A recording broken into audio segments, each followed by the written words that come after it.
बोलो सो निहाल।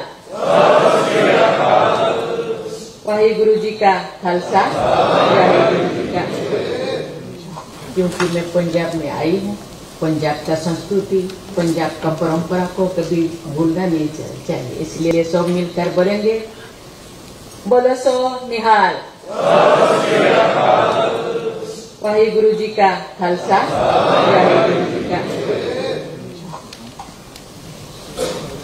मैं संताते बहादुर दी इस धरती नु प्रणाम कर दी। हाँ,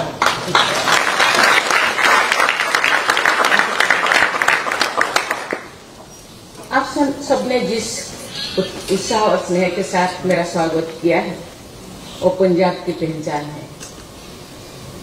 इस अविस्मरणीय स्वागत के लिए मेरा राज्यपाल महोदय, मुख्यमंत्री महोदय तथा पंजाब के सभी निवासियों को हृदय से बहुत बहुत धन्यवाद।